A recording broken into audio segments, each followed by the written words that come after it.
I had to do this live because there are multiple things that are going on with the fight against, well, the gender wars. One is, I love that we have sex workers on TikTok. I love that we have pole dancers, strippers, dominatrix. I love all that. I think it's fantastic. It really is. But I caution you. Okay, I'm going to caution you.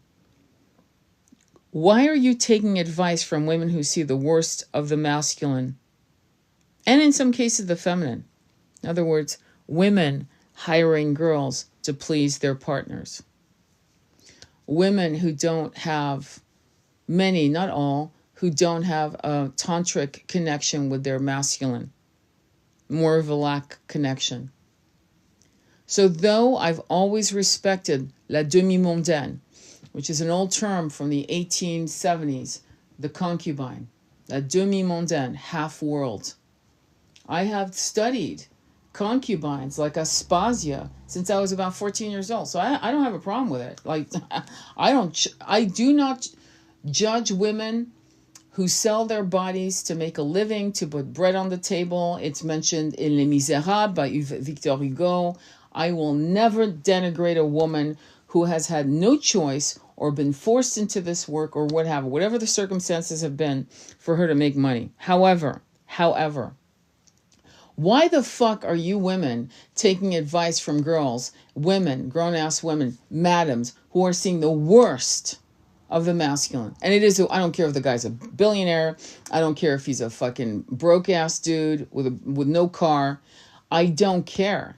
Why are you taking advice from women that are exposed to the worst example of the masculine? Because divine masculines don't buy pussy. They don't. It's a rule. They'd rather be celibate. Sex isn't that important when they break out of their original developing explosive expression of their newborn sexuality. Once they come into a recalibration balance and they realize the difference between a one-night stand and an intimate tantra connection with a partner, they're not going to go out and buy it. Okay? And again, I have nothing, this is no disrespect to women who do this for a living. None. But to take advice on the divine masculine journey as if these women are actually having a connection with divine masculines is laughable. What they are bringing into their frequency match are broken masculines, toxic masculines. I don't care if they're rich or poor. And I'm not going to argue the fact. Somebody accused me of being naive. I was hanging out with pole dancers and strippers and hookers when I was a kid in San Francisco because I've never judged people badly. Did I do it? No. But did I hang out with women? Yes, because I worked. Don't ask me how I did it because it was definitely illegal. But I worked at a bar. One of the few straight bars in San Francisco was called the Brick House off Polk Street. And so I was exposed, and I was 20, and I was also the bartender, and I was exposed to a lot of shit, which was good, actually. I don't regret it at all, but I was exposed to a lot of shit. And so this idea that you guys are gonna, like, it's like taking advice from Bonnie Blue. Or an OnlyFans girl. I remember my son asked me a question about something. We were talking about something very personal, which I'm not going to talk about right now. But the question was asked to me, what do you think, and so forth. I said, when you put your root chakra for all to see, the energy of the eyes gazing into the personal space of your root chakra. I'm trying to say this delicately. Hopefully you guys understand metaphors. And people are pleasuring themselves watching that your root chakra with their own weird, corrupted, deviant, lonely, energetic flow towards that image. On the side note, you realize that many of us psychics look at pictures of people to pick up energy. You know that, right? So imagine the reverse of all these weird energies coming at your root chakra, your body. You're picking up on some pretty fucked up shit. And no matter how you slice it, it's going to impact your frequency vibration. I don't care if you're in Hong Kong and the person is looking at their monitor of a picture of you, laying out, posing, whatever, video, whatever, and they paid good money. It's going to impact you. It's called remote impact. Just there's remote healing, there's remote fuckery. Just saying. And I asked him, do you know of any who are happily married doing the work? The answer was no. Bingo. That's my point. That's my point. Now, do you want the money? Okay. But you know, there's a girl called Amelie. I think her name is Amelia or Amelie. It's Amelia, I believe. Okay, but she sells the, hang on, let me tell you what, I have it right here next to me. She sells the magnesium mist, Come Alive Herbals. Why am I bringing her up? She's a gorgeous girl. Gorgeous body, gorgeous girl. You don't think she could make a shitload of money doing OnlyFans? She's got beautiful long dreadlocks. She's blonde, blue-eyed. Gorgeous, gorgeous girl. Gorgeous. Naturally beautiful. And she'd rather sell magnesium mist. And she's making a shitload of money because she's beautiful, using her beauty as an attractive way to brand and promote her work. And again, it's not to put hate on the girls doing it. It isn't. I only have love for all people that are trying not to fucking drown. And we live in a time where it's so fucked up and so corrupt that it's driving women to make these choices. You think this is new shit? I knew girls when I was a kid going in strip joint to strip to pay for their college tuition to become attorneys, psychologists. Where are you bitches? Because I'm the boomer that I knew you when you were 19, 20 years old. I was your buddy. I was having a rum and coke with you, and you were telling me how you were doing this shit so you could pay for your tuition. Where the fuck are you bitches? Go, come out, speak about what you did, so that you don't put any hate and shame on the girls today doing it on OnlyFans. Again, I have no problems with it. What I have a problem with, and this is where I come in, is I have a problem with women taking advice from girls like that. That doesn't make sense to me. It's like taking advice on spirituality from a person that is completely hooked on H. Would you do it? I'm trying to be kind. Okay? And the reason I'm bringing that up is because when I do my readings, and in fact, I've got a couple clients tonight where we're going to do some readings, right? Tarot readings, psychic readings. And I usually ask my client, let me ask you this. And this goes to your mom and pop, your Joe, Uncle Joe, whatever, your friend. Make sure when you take love advice, you take love advice from people who have successful, wonderful, loving, supporting relationships with their partner, or who have had these experiences. Okay? You don't take advice, marriage advice, from a playboy, a player who's never even lived with a girl for more than a year, if ever lived with anyone. But this is what men do. You don't take advice from a woman who's unhappily married, who's been fucked over, cheated on, and she's never been able to attract a loving relationship. Why would you take advice from a bitter, angry woman who doesn't like and never liked, ultimately, the partners? She'll talk shit about every partner. All the partners were wrong. But that's what people are doing. And that's why it's so rare to actually get good advice from people who worked on their relationship. It wasn't easy. Sometimes it was a shit show, but they stuck it out. Run from people who talk shit about their partners.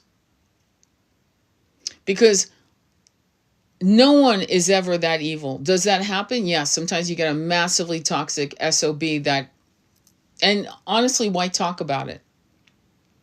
But there are relationships and marriages where it ended because it was an expiration date. And there was self-sabotage, but it took two.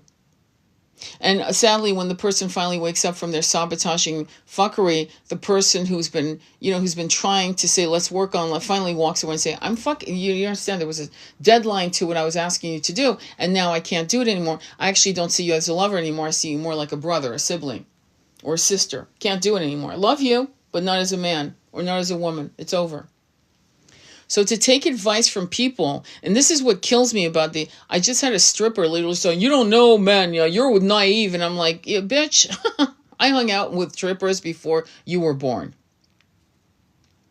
And all of them had, and especially in the 80s, it was very, very difficult to be pretty, to be beautiful, and not to be sexual harassed at the workplace. And many of them told me stories of being absolutely brutally chased by bosses in the most inappropriate way. When I was a kid, the idea of even going and studying to be a stockbroker, good luck. I think people have forgotten where we've come from. And so many of them would not have a lawsuit. Today, you guys take it for granted that you go, oh my God, I'm being sexually harassed, I can go and have a lawsuit. In those days, good luck. That was never going to happen. Good luck. We're the ones who paved the way so you can have a lawsuit today. We're the ones. And so with that said, there has been the underbelly that was really fucked up of the toxic masculine, what I call the Playboy Mansion mentality, that is finally being eradicated brick by divine masculines and divine feminines who are working together, who are living beautiful, tantric, loving, equal relationships that are balanced. And to literally sit there, and if you're going to listen to strippers and hookers and this, like, do it, enjoy it. Get the contrasting of what they're saying. Get the contrast of their experiences, what not to do, what the red flags that maybe you don't know because maybe you are naive. But to say all men do this and that and the other, all men are pigs, all men are dogs, all of that coming from a woman like that, yeah, that's like asking for sex advice from a celibate nun. Good luck. The contrast is stupid. And yet the common sense of that, of what I'm saying, isn't so common. You've got bitter young girls who have had to do sex work to survive. Okay? And the reason maybe I'm so aware of it is because when I lived in Paris on the Rue Saint-Denis, which people know, when I say Rue Saint-Denis, they know. You could take a half a mile walk from the Pompidou Museum all the way down, which in Paris people know what I'm talking about. And the hookers got more younger, more beautiful in this. And this is the quartier of prostitutes. There was a Pigalle, there was different areas, and in some areas they were older and, no offense, uglier, and they were younger at different higher quartiers when it was legal. So I was exposed to that as a little girl. And I was exposed to the demi-mondaine. And so it's not like this wasn't part of my reality, okay? Front and center. When I moved to Hong Kong, in every hotel was a little white book. And those who went to Hong Kong in the 70s know exactly what I'm talking about. It was a little white book. It told you all the nightclubs, all the restaurants, and all the high-class prostitutes you could call. Pictures with them. I had that book for the longest time. So, no hate. No shame, but realize that it doesn't matter if it's a billionaire, it doesn't matter if it's a broke down man, men who actually choose to ignore the fact that they are buying someone's time, sometimes just for conversations, sometimes for services, and so forth. They're not the highest frequency of males. Why can't people understand that? I don't get it. Not all men do it. In fact, there are some men that I've been very blessed to love and know refuse to do that for their own health, for their own spiritual health, for their own spiritual balance, for their own protection of their root chakra. Because when you enter a person that's had 1,000 men, 2,000 men, or women, or more, see, it's not a body count about women, it's a body count for men too. Because when you have a man just having casual sex left and right, when he comes to you and dumps that shit on your root chakra, girl, you're picking up on all the trauma of all the chicks he thought was just a party for the night. Doesn't matter what gender you are. The reality is the reality is the reality. We sponge up each other's frequency through that portal, the root chakra. That's it. I don't have much else to say about it. And so when you follow, because I follow a couple chicks that are in the business, only because it's always because why? Because I understand the masculine, the kind of, I follow a couple chicks. Not much has fucking changed since the 80s. I'll say that. Nothing. The frequency and the mentality of these masculines that are still comfortable in choosing robot dollies and flesh and bone chicks and all, it's the mentality of these men are still, you guys need to fucking check yourself, men. Because you'd rather buy time than make time. You'd rather buy time than go into therapy to find out how you can be a better masculine for these women. Because on my end, when I'm doing my twin flame readings, when I see these women who are celibate and gorgeous and brilliant, that can't move on, that can't let go, that will not and cannot have sex with another man ever, just their twin, or maybe their high-level soulmate, and they cannot see themselves even thinking of being in any other relationship with a man. When I find women who actually do readings with me, who are celibate and gorgeous and brilliant, who have never met a twin, but they're highly available, but they will not fucking go into the dating scene because it is fucking creepy and nasty. What the fuck are you people doing? I mean, seriously. So I have masculine clients that are amazing. And I have one masculine client that is toxic as fuck. And the only reason why I still work with him is because I'm hoping that at some point I'll be there when he's ready to break through. Because he's a fundamentally good person. But in terms of chasing the big P, right? He's definitely lost. He's definitely lost. So your high value man, as women call high value women, high value men. Let's talk about high value men. High value men, the way it's promoted, is a man that goes after millions. And he doesn't have time to develop an intimate tantric relationship with a woman. He wants the package to look good. He doesn't give a shit about the IQ content or the conversational content. He just wants a bimbo on his arm. And you get what you pay for. Like Andrew Tate. And what's weird is that though they're going, like there was a particular comment made recently where this man had this is something was shared to me this morning. He had $937 million and lost something like $20 million. He was a billionaire, but lost some through investments and was down to $937 million and was upset. He wasn't upset that he was not meditating. He wasn't upset that he did not have a spiritual compass. He wasn't upset that he was not using money for the greater good, rolling up his sleeves to see who needed help. God, it's not like you don't have to kick a rock for more than a mile in front of you without seeing someone who needs help. Some community that needs help, or country that needs help, a state, a city. He was upset because he lost money. And so, again, the character of someone isn't how much they have in the bank.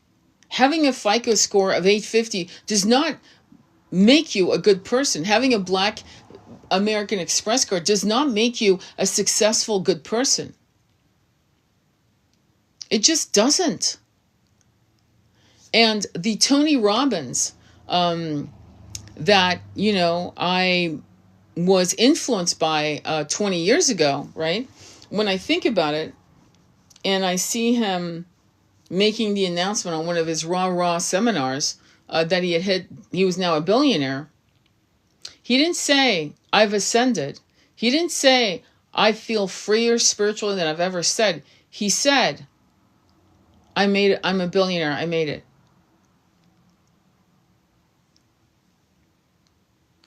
And I find that revolting.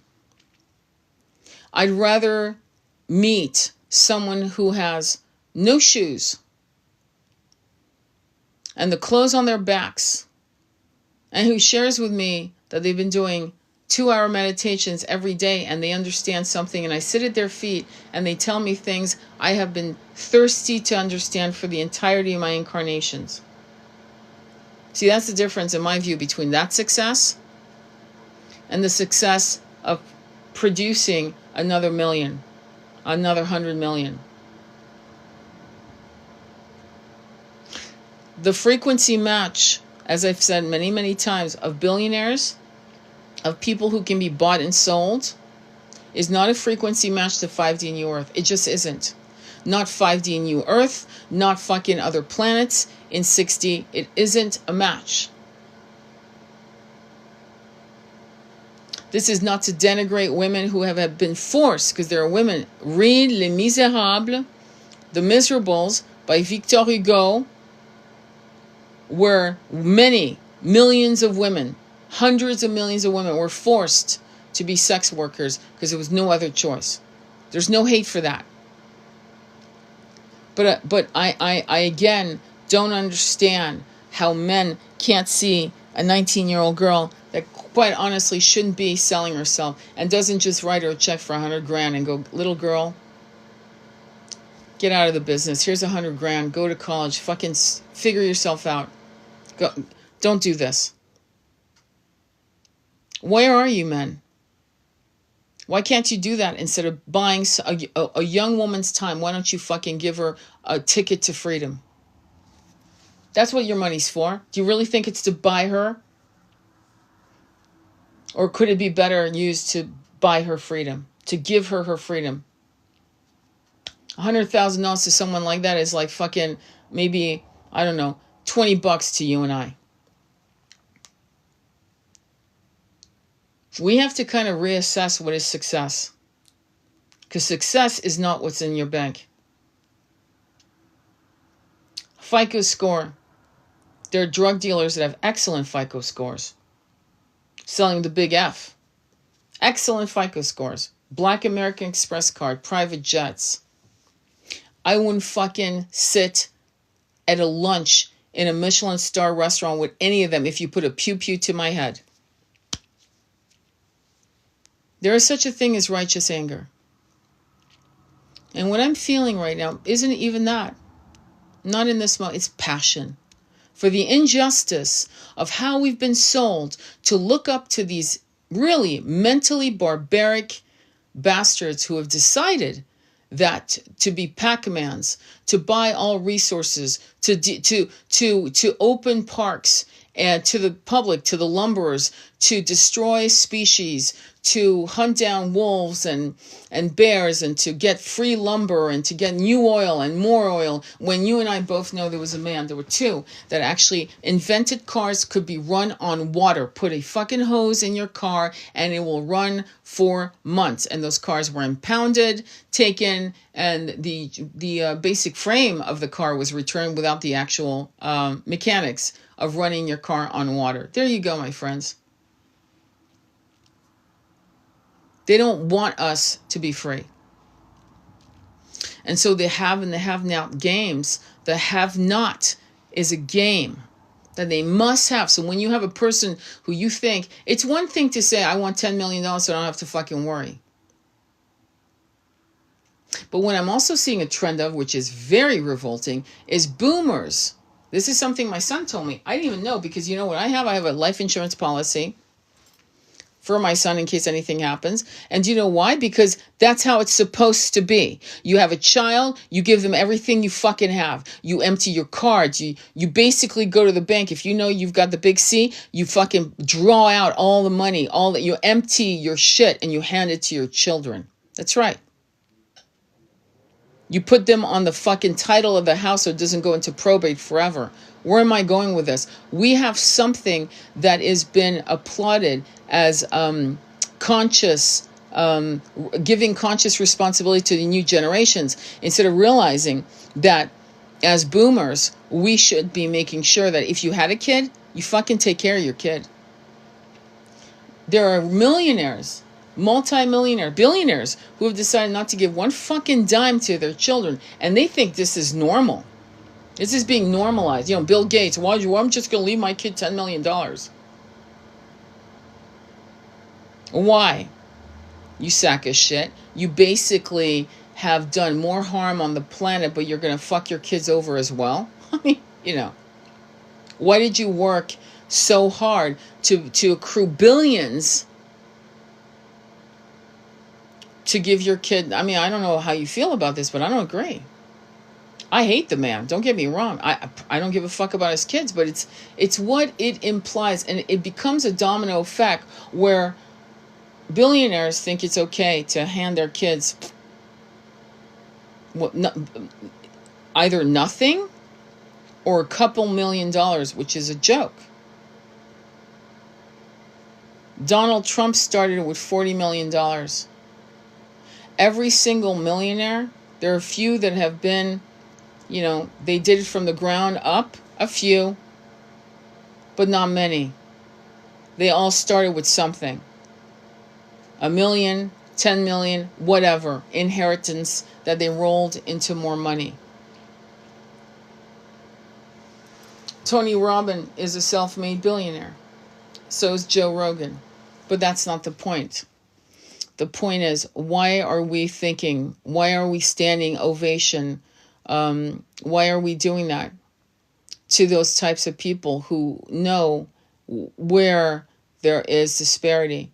Women who sell themselves aren't doing... If they had the ability to know that they could live a certain way and they'd be protected, single mothers, young men who are trying to make their way in the world, if they knew there was a certain income of, say, $120,000 a year, which we could do as a country. It's not like we haven't sent almost trillions of dollars to Israel and Ukraine and other countries and other wars and so forth throughout the decades.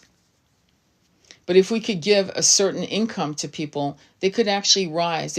We are losing Plato's and Socrates and Sapphos and Marie Curie, and we are losing Teslas up the ass. We're losing inventors, philosophers, poets, artists, Picassos, you know, Anais, people of that level of consciousness, because the survival is more important than to create a really beautiful culture and society across the planet.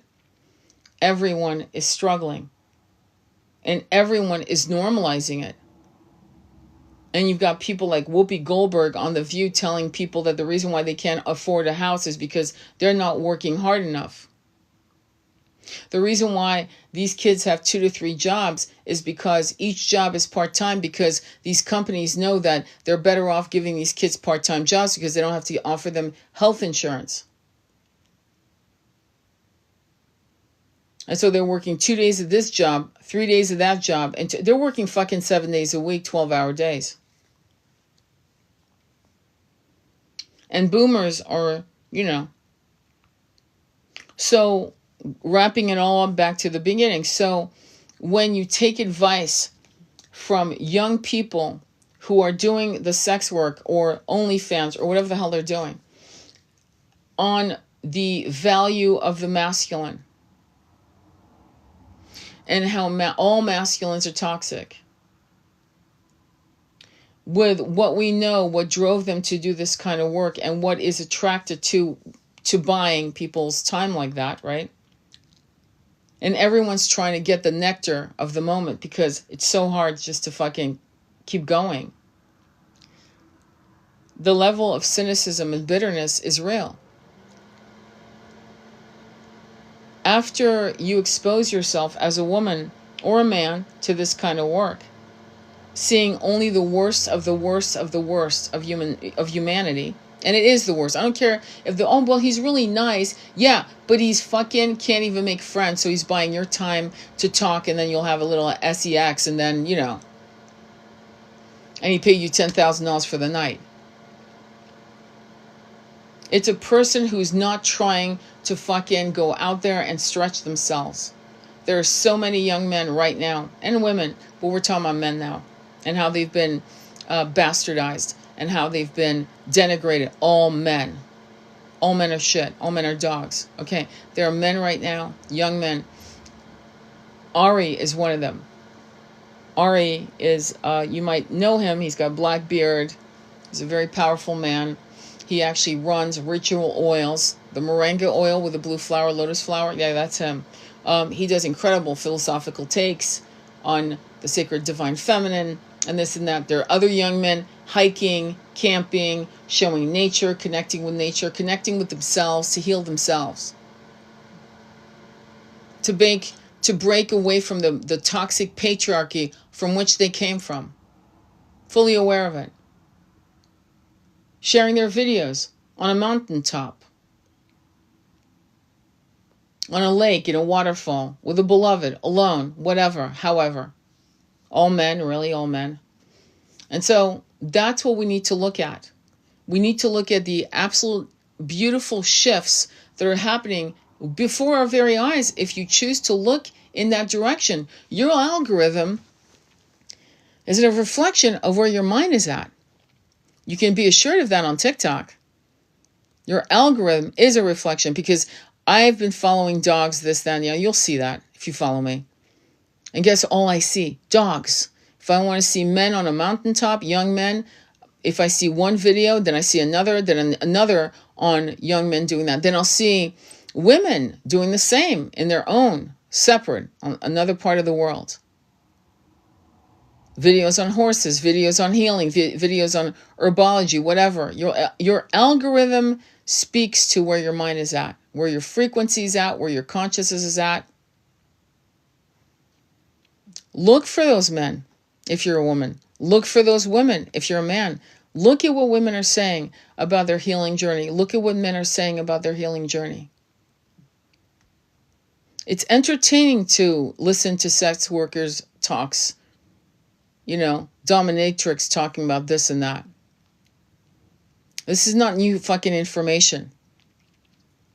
There was a series of books that came out in the early 70s called Sex in Washington, about what these politicians are all about. Through the interviews of these sex workers. I mean, it's like not new shit. And it was fascinating because it showed the depravity of many of these people who lead our policies. It should scare the shit out of you if you read books like that's the purpose of listening to these girls, but not to convince you that you're fucked and you'll be single and celibate with your cats in a mansion for the rest of your life. Please don't do that to yourself. Don't do that to yourself, because you're selling yourself short based on someone else's experiences, which has no bearing to reality. And because we've normalized the Playboy Mansion mentality, right, which I think you guys finally know what I mean, the penthouse bullshit, you now realize how men were told that it was normal to catcall. Do you think I don't know men are fucking toxic? Take a walk. There's a girl in a black t-shirt and black jeans. It says 10-hour walk through New York City. It is absolutely fucking disgraceful. Absolutely disgraceful. Pretty little girl. No raving beauty. No shade on her. Just no raving beauty. Nothing. But the level of assault and harassment You men need to fucking call other men. Get the dude, you know. And there are videos of saying. Recently, there's been videos of the little girl on the bench and the weird creep coming up, and the man standing up and going, "Get the fuck out of here, man." Not just women protecting that little girl or little boy on the bench with the creep coming in. Hey, let's find my puppy bullshit, right? Men are stepping up. It's a man stepping up.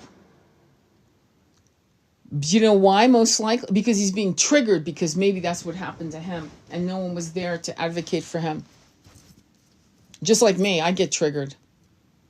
My son gets massively triggered.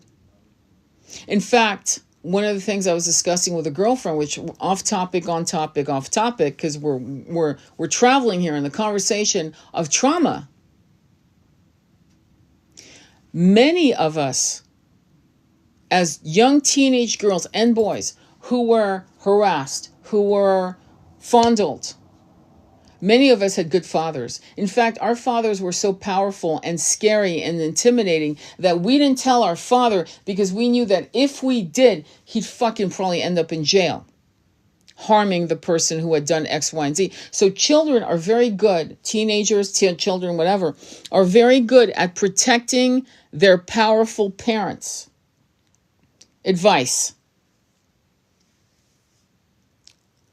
Don't ever let your kids think that you'll go off your shit if they tell you. Because if they don't tell you, it's not because they're ashamed so much as they're protecting you from what they know would be your massive, unhinged rage. Rightly so, don't get me wrong. However, they will never tell you because of that too. So it's not just weak parents, absent fathers and bullshit like that. Sometimes it's actually the opposite. It's the fact that the parent is so fucking intense that the kid goes, if I tell mommy or daddy, they might end up in jail. Did you ever think of that? I don't think people think of that. And that is another reality that we are not expressing, but I'll express it here. Any questions or comments? Thank you, Letty, for being here. Anyway, I'm going to go. I got to get my head together, meditate again. I'm finding that I'm exhausted. Just on the side note, I probably don't sound exhausted, but trust me, I am. I'm exhausted, and I'm doing a lot of meditation, 30 minutes here and there. And I just recently got a celestial without the C, celestial quartz crystal, smoky quartz, and it's flat. And I'm going to give you some advice on your meditation. I'm going to leave it at that. And what I've been doing is, you know how you go in a cross-legged position? So I'm doing a cross-legged position. To be fair, I have a very low bed, like very low frame, thank God. And so what I do is on the floor, I put a crystal. This particular celestial crystal is the length of my foot and wider, but you can use any of your crystals. And even if it's a curved crystal or it's, whatever. My advice to you is to take one leg. It doesn't matter which one. Put it against your thigh as if you were doing a yoga position. Put your crystal on the floor, right? And then put the whole entire foot onto the crystal and go into a mudra and go into your meditation for the 30 minutes or whatever you allot. Maybe 3 minutes a day. Maybe you're doing the 3-minute challenge meditation that I threw out there last week. Maybe you're doing 5. I don't care how long it is, but do that. Put your crystal on the floor and make sure that you feel it underneath the arch of your foot if it's a short crystal, and do that, because many of us aren't able to ground. Many of us aren't able to walk barefoot yet onto the ground yet, right? We have rubber shoes, right? All of our shoes have a rubber bottom, so we're not getting the electromagnetic current. But what I'm trying to say to you is try to do that, and that puts you at a high level. In my meditations, I was being thrown in the visions of seeing caves, beautiful light caves of fantastic crystals. It was wild. So it actually took me maybe to its origin, if that makes sense. So anyway, I hope this helps. Sending you much love on your journey. I appreciate you all. Thank you, baby. Did I miss anyone else's comments? Any other comments? Any other shares? Have you worked with crystals at all? In that way? Have you ever tried what I've just suggested? I wish I could send you a picture of this crystal, but it's pretty massive. I think it's about Hang on, let me see. Let me gauge it. I think it's about 9 or 11 inches long, and it's 5 inches in width. It looks like a flame, and it's pretty amazing. And I don't buy, I have maybe 10 important crystals that I've had for, I buy like a crystal that's important every 5 years. It's not something I go out and, I had friends that had like fucking, I don't know, 1,000 crystals. I'm not joking. All tucked away. And to me, crystals are something that they adopt you. They find you, you find them, and they adopt you. And it's a very potent and personal relationships. I wish a lot of these ex-workers would actually use crystals as their allies. I really do. I wish they were working on their chakras, and I wish they were doing a lot of things, but I don't think a lot of them are, sadly. Yeah, I'll send you a picture. Absolutely. So, Letty actually got one of the 2 crystals that I sent her. One was Archangel Michael and Yeshua. Am I correct? It was Yeshua. And what I do is I take, and I've been working on doing this. Every blue moon, I'll do this. I still have some quartz crystal, cactus quartz crystal, which I'm going to actually put on sale. I've been saying that for a year, but a lot of things have been going on. Those of you who follow me and know me, God bless you. Thank you for your support. You know what the journey's been, so I haven't done it. But I have quartz crystal, what I call cactus. Well, it's not what I call it. It's what they're called. Cactus quartz crystals that are amethyst base with iron, which gives them a very gorgeous orange like glow. And I've had them on my windowsill to get the full moon, the sun, the full moon, the sun, for the last, I'd say 18 months. And now it's time for me. And there's a particular crystal that's calling out to me for me to do a meditation with downloading ascension light codes. And I feel as if it's calling me for Metatron, Archangel Metatron. So I'll be working on that. And then I have to listen to the crystals. Like if you tell me, let's say you said, Tony, I want you to encode a crystal with Buddha, which is what happened to me one day with a client, and it would not, it wanted Yeshua's codes. So I did Yeshua's codes. And Buddha has not called me on these crystals. Yeshua's called me, Mary Magdalene has called me, Archangel Michael is calling me, Metatron is calling me right now. So those are the 4 powers that is calling me. Yeah. Anyway, yeah, I'll send you a picture of that immediately. They're beautiful. Yeah.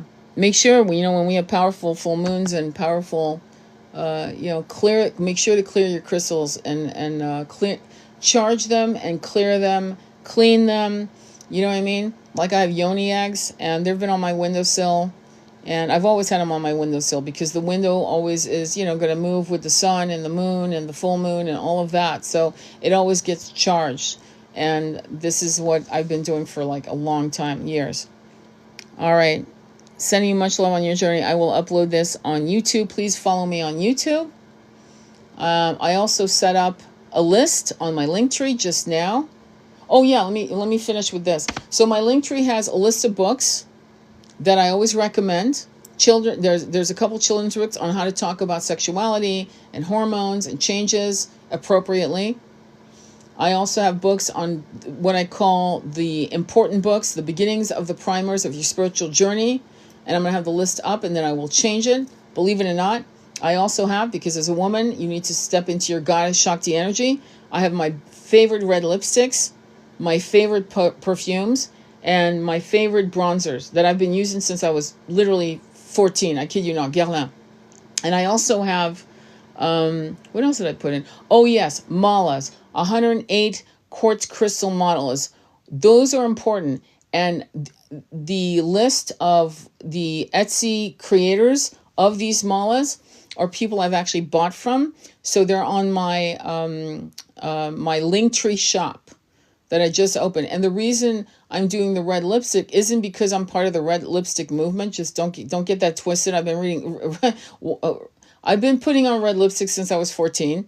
It's because if all else fails and you have absolutely no makeup and you feel like shit, put on a red lipstick. I remember there was a book written by a young girl in her 20s, going into chemotherapy. She just had a double mastectomy with breast cancer, and it was called something of going to chemotherapy with my red lipstick on. Something like that. I'm paraphrasing the title. I never forgot it, though, in terms of the essence of it.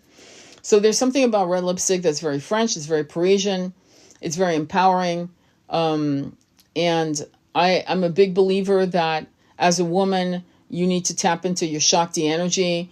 You don't become more powerful in denigrating and stepping into your masculine 24/7. That's actually not good for you. As a feminine, I don't care if you're celibate for the rest of your life. I don't care if you're wearing a nun's habit. Fucking put on a red lipstick. I don't care if your lips are big, thin, small, medium, bottom lip, top. I don't care. Put on a red lipstick. You don't need anything else at that point. At that point, you need nothing else. You're good.